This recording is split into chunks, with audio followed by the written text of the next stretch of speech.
ಆ ಪಾರ್ಕ್ ಟೈಮ್ನ ನಿಗದಿ ಎಲ್ಲ MLAs ಹೇಳಿದ್ದಾರೆ. ಸೊ ಲೋಕಲ್ ಕಾರ್ಪೊರೇಷನ್ ಯಾವುದಾದ್ರು 5 ಕಾರ್ಪೊರೇಷನ್ ಇದೆ, 5 ಕಾರ್ಪೊರೇಷನಲ್ಲಿ ಆ ಲೋಕಲ್ MLAಗಳಿಗೆ ನೀವು ಚರ್ಚೆ ಮಾಡಿಕೊಂಡು ಎಲ್ಲಿ ತೆಗಿಬೇಕು, ಯಾವ ಟೈಮ್ ತೆಗಿಬೇಕು, ಯಾವ ಟೈಮ್ಗೆ ಇಟ್ಕೊಳ್ಬೇಕು. ಕೆಲವರು ಫುಲ್ ತೆಗೀರಿ ಅಂತ ಹೇಳ್ತಾರೆ, ಕೆಲವರು ಬೆಳಗ್ಗೆ 5 ಗಂಟೆಯಿಂದ 11 ಗಂಟೆವರೆಗೂ ಇರಲಿ ಅಂತಾರೆ, ಕೆಲವರು ಇಲ್ಲ ಮಧ್ಯಾಹ್ನ ತೆಗಿಬೇಡಿ ಭಾಳ ಮಿಸ್ಯೂಸ್ ಆಗ್ತಾ ಇದೆ, ಕೆಲವು ಏನೇನೋ ಆಕ್ಟಿವಿಟೀಸ್ ನಡೀತಾ ಇದೆ ಅಂತ ಕೆಲವರೆಲ್ಲ ಕಂಪ್ಲೇಂಟ್ ಹೇಳಿದ್ದಾರೆ. ಸೊ ನಾವು ಅವ್ರಿಗೆ ಆ ವಿಚಾರನ ನಾವು ಬಿಟ್ಬಿಟ್ಟಿದ್ದೀವಿ. ಆಮೇಲೆ ಪಾರ್ಕಿಂಗ್ ಪಾಲಿಸಿ, ಆಮೇಲೆ ಅಬಂಡೆಂಟ್ ವೆಹಿಕಲ್ಗಳು, ಎಲ್ಲೆಲ್ಲಿ ಗಾಡಿಗಳನ್ನ ರೋಡಲ್ಲಿ ನಿಲ್ಲಿಸ್ಬಿಟ್ಟು ಹಳೆ ಗಾಡಿಗಳನ್ನ ನಿಲ್ಲಿಸ್ಬಿಟ್ಟಿದ್ದಾರೆ, ಅದನ್ನೆಲ್ಲ ತುಂಬಿಕೊಂಡು ಹೋಗಿ ಕೆಲವು ಜಾಗನ ನಿಗದಿ ಮಾಡ್ತಾ ಇದ್ದೀವಿ.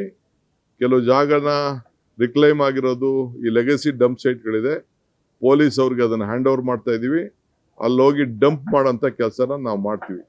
ಯಾರು ರೋಡಲ್ಲಿ ಸುಮ್ಮನೆ ಗಾಡಿ ನಿಲ್ಲಿಸ್ಬಿಟ್ಟು ವಾರ ಗಟ್ಟಲೆ 15 ದಿನ 20 ದಿನ ರೋಡಲ್ಲಿ ನಿಲ್ಲಿಸಿರೋ ಗಾಡಿಗಳನ್ನೆಲ್ಲ ತುಂಬಿಕೊಂಡು ಹೋಗ್ತಾ ಇರ್ತೀವಿ. ಯಾರನ್ನು ಟ್ರಾಫಿಕ್ಕಿಗೆ ತೊಂದರೆ ಆಗೋ ರೀತಿಯಲ್ಲಿ ಕೆಲವರೆಲ್ಲ ಹಳೆ ವೆಹಿಕಲ್ಗಳನ್ನ ನಿಲ್ಲಿಸಿದ್ದಾರೆ. ಸೊ ಅಬಂಡೆಂಟ್ ವೆಹಿಕಲ್ಗಳಿಗೆ ಹೊಸ ಜಾಗನ ಕೊಟ್ಬಿಟ್ಟು ಅಲ್ಲಿ ಎತ್ಕೊಂಡು ಹಾಕ್ತಾ ಇದೀವಿ. 3 ಜಾಗ, ಬೆಲ್ಲಹಳ್ಳಿ, ಮಿಟ್ಗಾನಹಳ್ಳಿ, ಗಿದ್ನಹಳ್ಳಿ, ಸೊಂಡೆಕೊಪ್ಪ, 3-4 ಜಾಗ ಇದೆ. ಇನ್ನೂ ಒಂದಷ್ಟು ಜಾಗ ಐಡೆಂಟಿಫೈ ಮಾಡ್ತೀವಿ. ಅಲ್ಲಿ ಹೋಗಿ ಗಾಡಿಗಳನ್ನ ಬಿಸಾಕಕ್ಕೆ ಪೊಲೀಸ್ ಅವ್ರಿಗೆ ಅವಕಾಶನ ನಾವು ಮಾಡಿಕೊಡ್ತಾ ಇದ್ದೀವಿ. ಬೆಳ್ಳಹಳ್ಳಿ, ಮಿಟ್ಗಾನಹಳ್ಳಿ, ಗಿಡ್ಡೇನಹಳ್ಳಿ, ಸೊಂಡೆಕೊಪ್ಪ, ಅಲ್ಲಿ 3 ಜಾಗ ಐಡೆಂಟಿಫೈ ಮಾಡಿದ್ದೀವಿ, ಅಲ್ಲಿಗೆ ಮಾಡ್ತೀವಿ. ಆಮೇಲೆ ಪಾರ್ಕಿಂಗ್ ಪಾಲಿಸಿ ಒಂದು ವಿಚಾರ ಇದೆ. ನಾಳೆ ನಿಮಗೆ ಆ ಪಾರ್ಕಿಂಗ್ ಬಫರ್ ರೋಡ್ದು ಪಾರ್ಕಿಂಗ್ ಪಾಲಿಸಿದು ನಾಳೆ ನಿಮಗೆ ವಿಚಾರ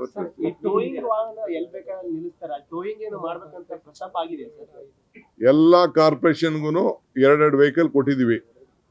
ಎಲ್ಲ ಟೋ ಮಾಡಿಕೊಂಡು ಪೊಲೀಸ್ ಅವ್ರನ್ನ ಸಹಕಾರ ಕೊಟ್ಕೊಂಡು ಎತ್ಕೊಂಡೋಗಿ ಬಿಸಾಕುವಂಥದ್ದು. ಈಗಾಗಲೇ ಹೇಳಿದ್ವಿ ನಾವು, ವೆಹಿಕಲ್ ಬಂದಿದೆ, they will start there job.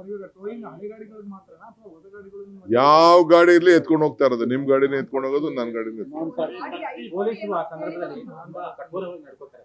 Non parking zone ಅಲ್ಲಿ ಪಾರ್ಕಿಂಗ್ ಇರೋ ಕಡೆ ಆಯ್ತು. ಪಾರ್ಕಿಂಗ್ ಎಲ್ಲಿದೆ ಅವಕಾಶ ಇದೆ ಅಲ್ಲ ಇರ್ತದೆ.